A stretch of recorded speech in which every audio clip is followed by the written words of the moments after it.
В этом видео подборка современных юных пианистов-вундеркиндов, активно представленных в интернете и на крупных площадках с миллионами просмотров, лайков и восторженных комментариев. Они еще дети, но уже звезды Instagram, TikTok и YouTube. Однако возникает вопрос, рождается ли из такого успеха настоящий музыкант? И чем отличается интернет-талант от пианиста, идущего по протаренному классическому или джазовому пути? Современная цифровая эпоха изменила саму идею вундеркинда. Раньше путь пианиста был строгим: музыкальная школа, колледж или училище, консерватория, конкурсы, фестивали, при этом сутками у инструмента. Сегодня же юный музыкант может проснуться знаменитым, просто опубликовав видео, где он эмоционально играет на домашнем инструменте. Но за яркими роликами часто скрывается принципиальное различие в цели, подготовке и музыкальном мышлении. Интернет-таланты – это дети, которые органично чувствуют музыку, умеют увлечь зрителя и работают в эстетике момента. Они часто ориентируются на визуальный эффект, харизму и спонтанность. В них есть энергия настоящего перформанса. Они растут вместе с аудиторией, учатся прямо на глазах подписчиков и получают мгновенную обратную связь. Их сила в эмоциональной искренности и умении говорить с публикой языком современности. Академические же или джазовые пианисты развиваются иначе. Их путь длиннее и требует выверенной системности. Это годы технических этюдов, сольфеджио, теории музыки, работы над своим телом прежде всего, звукоизвлечением, фразировкой, гармоническим и художественным мышлением. Их задача не просто исполнить произведение, а понять его внутренний язык. В джазе научиться мыслить гармонически, импровизировать в реальном времени, создавать форму на основе идеи, а не по готовому сценарию. Здесь не всегда есть лайки и зрительский интерес, но есть другое признание, невидимое, в кругу профессионалов. В мире музыки всегда существовали вундеркинды, дети, которые играли так, словно прожили уже несколько музыкальных жизней. Но повторюсь, сегодня феномен детской гениальности переехал в интернет. YouTube, Instagram и TikTok стали новой сценой, где даже 7-летний пианист может собрать аудиторию больше, чем концертный зал Карнеги-Холл. Итак, кто же эти дети? Лидиан Надхасварам родился в 2005 году. Стал всемирно известен в подростковом возрасте. Победитель шоу The World's Best на канале CBS с призом в $1 миллион.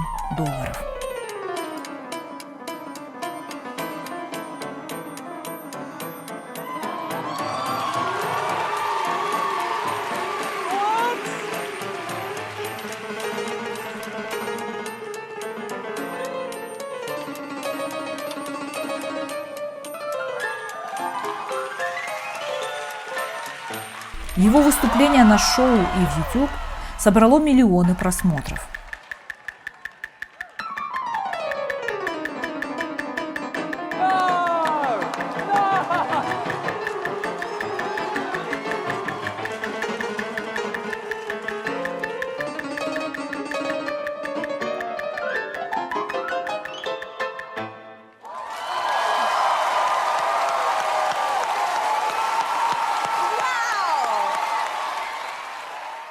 Стилиус Керасидис родился в 2012 году. Начал выступать публично в возрасте 3-4 лет. Выступал на многих известных площадках. Свой антивоенный этюд он написал в 2022 году в поддержку Украины с призывом «Пожалуйста, остановите войну». Интересен как новое поколение композиторов. Стилиус получил полную стипендию на обучение музыке в греческой консерватории. Также одновременно он учится в Парижской консерватории и изучает джазовую музыку под руководством выдающегося греческого пианиста Такиса Фаразиса.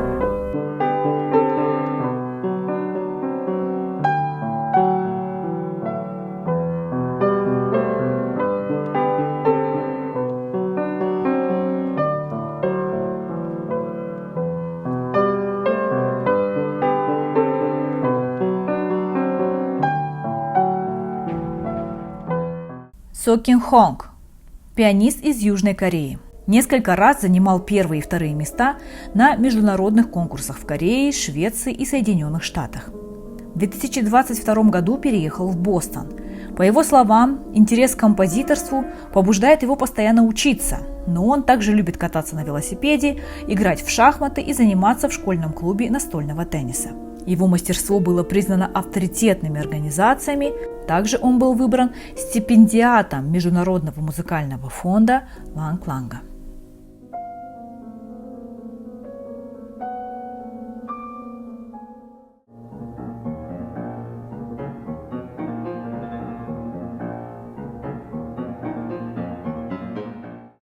Чен Ким начала учиться на фортепиано с 6 лет. С 2019 по 2022 год она училась в Академии музыки молодых талантов в Корейском центре искусств Тэджон, а сейчас посещает Академию музыки и искусств Амадеус по престижной стипендии.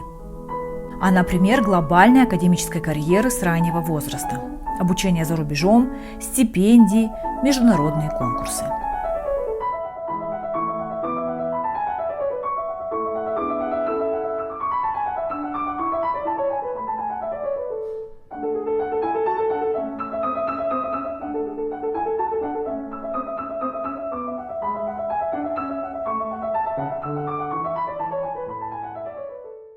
Гевин Джордж родился в США. Начал играть на фортепиано в 3 года. В возрасте 7 лет уже дебютировал с оркестром. 2 года подряд, в 2010 и 2011, становился победителем международного конкурса пианистов Американской ассоциации по развитию одаренных и талантливых исполнителей.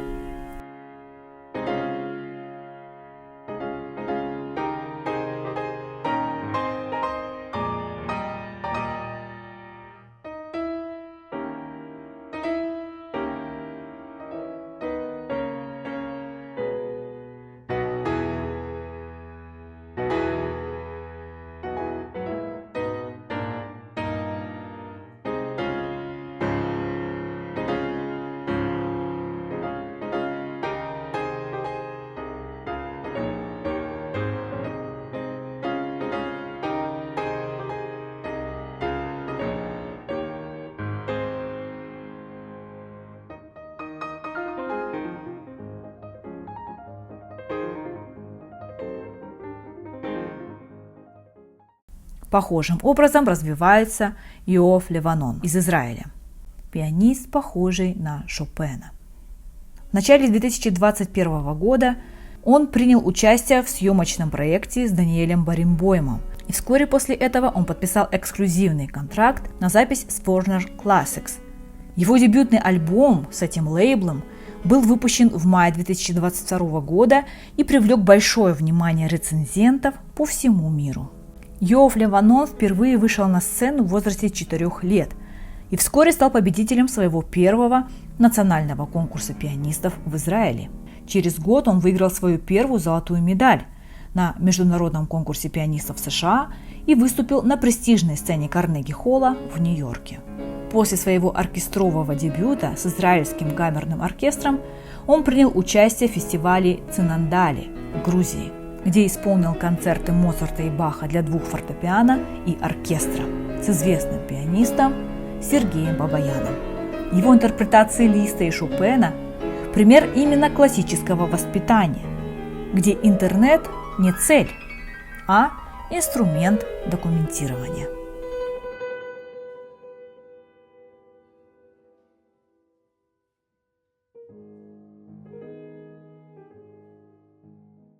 Гевин Брейден. Видео на его канале – это тематический Kids and Piano Content. Нет достоверной публичной информации об этом мальчике, о крупных конкурсах, наградах или выступлениях на значительных концертных площадках, которые часто ассоциируются с термином «пианист-вундеркинд». Но у него, безусловно, отличный музыкальный слух, и в целом он очень хваткий.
Ваш комментарий может открыть новую тему для будущего видео. Альма Дойчер из Великобритании. Ее называют новой Моцартшей. Она не только пианистка, но и композитор, скрипачка, дирижер. Альма писала оперы еще в детстве и уже выступала на BBC. Ее случай – редкое соединение академического воспитания и собственной композиторской индивидуальности. Это не ребенок, играющий ноты, а музыкант, который думает профессионально. Now, we didn't work out anything by arrangement earlier. Si. Oh. La. Mi. Sol. It's interesting.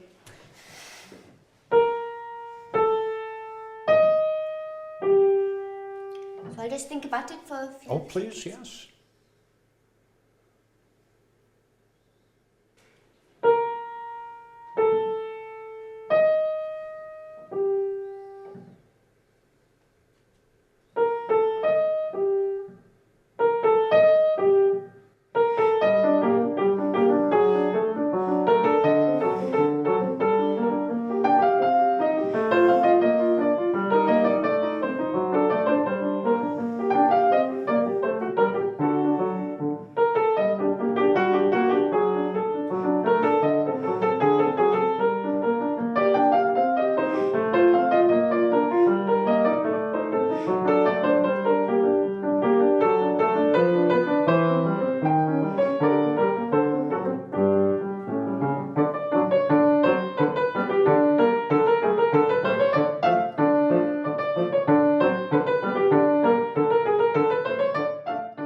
А в джазе и фьюжне свои герои.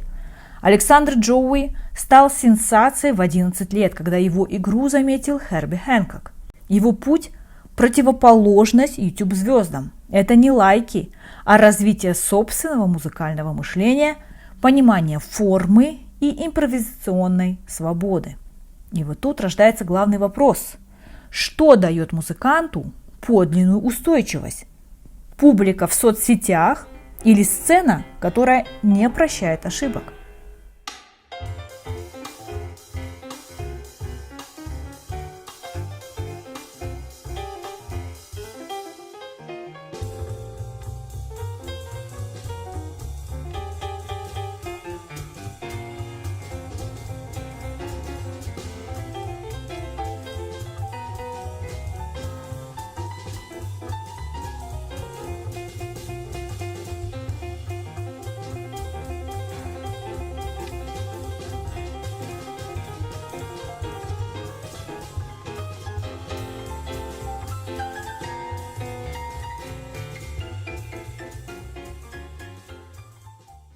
Подписка – это билет на все будущие экскурсы в мир музыки.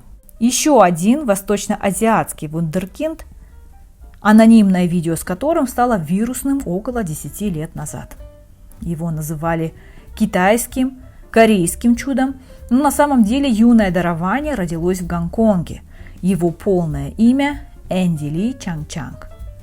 Ну и не секрет, что больше всего вундеркиндов именно в Китае, то ли от того, что население Поднебесной приближается к 1,5 миллиардам человек, то ли от большой увлеченности китайских родителей именно фортепиано. Согласно данным самой Китайской ассоциации музыкантов, в Китае почти 70 миллионов детей обучаются игре на этом инструменте. Конечно, на видео Чанг-Чанг, как его уменьшительно называют, демонстрируют скорее спортивную увлеченность и чисто техническую подготовку, но именно техника – база для всего последующего развития музыканта. Сам мальчик получил прозвище вроде «китайский Моцарт» или «восточное чудо-дитя». Уже в детстве он поражал абсолютным слухом, легкостью запоминания и феноменальной скоростью реакции. Многие критики отмечали, что игра маленького Чанг-Чанга не столько художественная, сколько технически отточенная, будто он воспринимает музыку как интеллектуальную задачу, которую можно решить мгновенно. Тем не менее, за этой спортивной виртуозностью стояла не просто механическая тренировка, а невероятная способность ребенка концентрироваться и воспроизводить сложный музыкальный материал с легкостью, свойственной только настоящим одаренным детям. Так, после вирусного успеха он стал участвовать в телешоу, музыкальных фестивалях, давал концерты с оркестром и посещал мастер-классы с известными педагогами Азии. Он выступал в американских телешоу, и это редкий случай, когда азиатский ребенок-пианист был вообще приглашен на такие ток-шоу. Сегодня он уже подросток, он продолжает учебу в Гонконге, совершенствует технику и постепенно выходит за рамки вундеркинд-эффекта. Пробует более зрелый репертуар, в том числе Рахманинова и Шопена.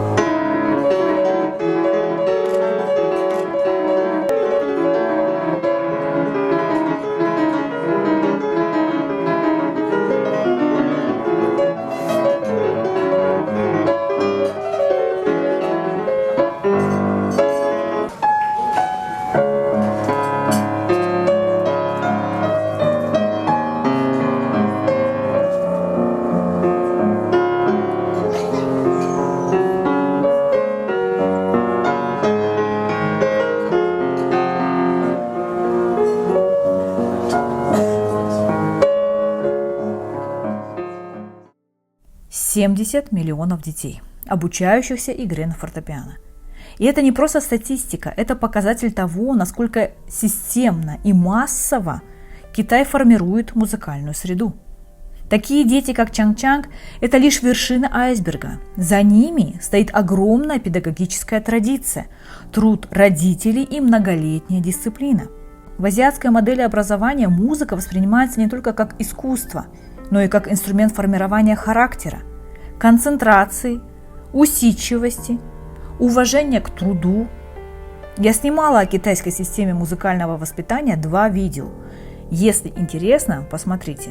Если опять же смотреть на игру маленького Чанг-Чанга с позиции преподавателя, важно понимать, в 4 года он демонстрировал прежде всего сенсомоторную одаренность, способность мгновенно соединять слух, движение и зрительское восприятие. Но музыкальное мышление и интерпретация – это то, что формируется позже. Его случай идеально иллюстрирует важный педагогический принцип. Техника – это база, но без художественного смысла она остается лишь спортивной формой.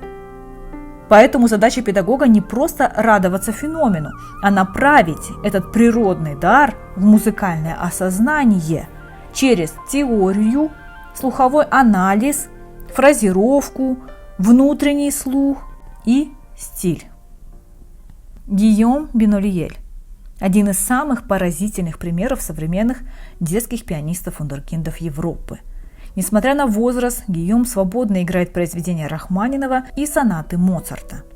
Когда Гийому исполнилось 4 года, родители заметили, что сын по-особому воспринимает музыку. Тогда же родители пошли с мальчиком на первый урок фортепиано, а уже через 2 года Гийом сыграл на первом конкурсе в Зальцбурге. По словам родителей, на музыкальной карьере они не настаивают и позволят Гийому в будущем выбрать любую профессию. Но по их словам, они бы хотели, чтобы в жизни мальчика всегда было место для фортепиано. Родители сознательно стараются не перегружать ребенка. Мальчик живет обычной детской жизнью, играет, гуляет, учится, а занятия музыкой проходят в радостной, вдохновляющей атмосфере. Мы не хотим, чтобы музыка стала для него тюрьмой, но мы хотим, чтобы она всегда оставалась его языком. Так прокомментировала его развитие мама Гийома. Мальчика уже приглашают на международные фестивали, а некоторые критики называют его маленьким французским Моцартом 21 века. Не только из-за возраста, но и из-за глубины внутреннего музыкального мира.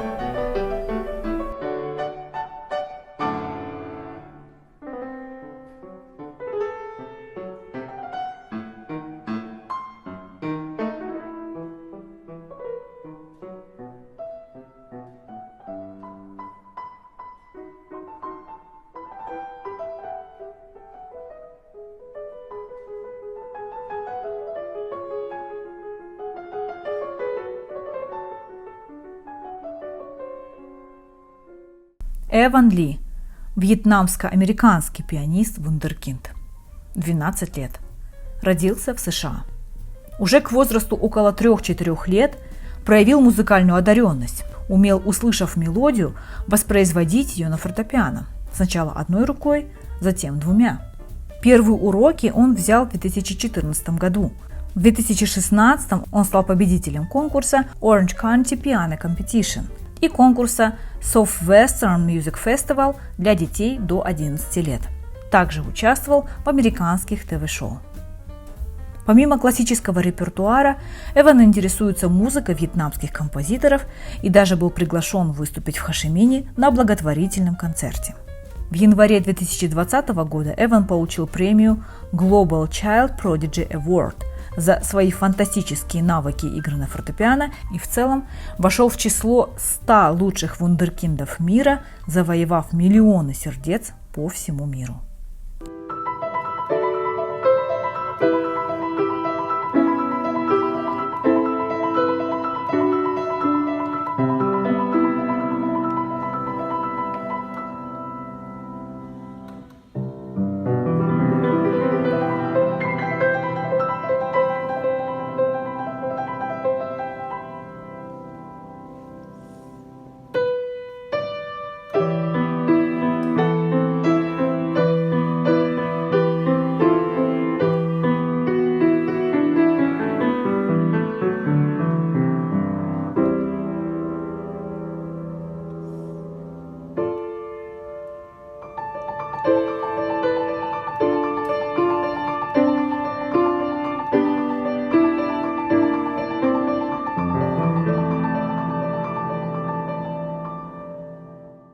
Интернет дает видимость успеха, но он же легко его разрушает. В академической системе наоборот. Все строится на жесткой дисциплине, на способности выстраивать музыкальную логику, но внешнего эффекта может и вовсе не быть. Музыкальный мир меняется, и вместе с ним меняются правила игры. И эти дети – живое доказательство того, что музыкальный талант сегодня проявляется по-разному. Кто-то рождается в музыкальной семье и идет академическим путем, кто-то становится известен благодаря интернету, а кто-то просто слышит музыку внутри себя и не может не играть. Но что объединяет всех этих юных музыкантов, так это любовь к звуку, работа над собой и вера родителей и педагогов. Ведь настоящий музыкант растет всю жизнь. А теперь вопрос к вам. Можно ли вырастить гения или им все-таки рождаются? Нужно ли создавать карьеру ребенку через интернет? Нужно ли светить музыкальных детей в интернете чуть ли не с рождения? Останется ли в цене системность, зрелость и многослойность подготовки? Или скорости пальцев в узнаваемом на слух произведении и блеска в кадре достаточно? Достаточно ли на потребу публики просто воспроизводить музыку, а не проживать ее? Необходим ли сценический путь, опыт сцены, офлайн-выступления, конкурсы, мастер-классы? А сценическая устойчивость, теоретическая база, умение читать с листа, анализировать форму, гармонию, стиль – все то, что формирует внутреннего музыканта, который способен понять любую партитуру. Короче говоря, есть ли вообще необходимость такого развития, когда будущий музыкант растет не только технически, но и интеллектуально, эмоционально, культурно. Читает, слушает, интересуется композиторами, историей, эстетикой. Напишите в комментариях, что вы думаете на этот счет и кого из этих юных пианистов вы бы хотели увидеть на большой сцене через 10 лет. Спасибо за просмотр. Если понравилось, ставьте лайк, подписывайтесь. До новых встреч!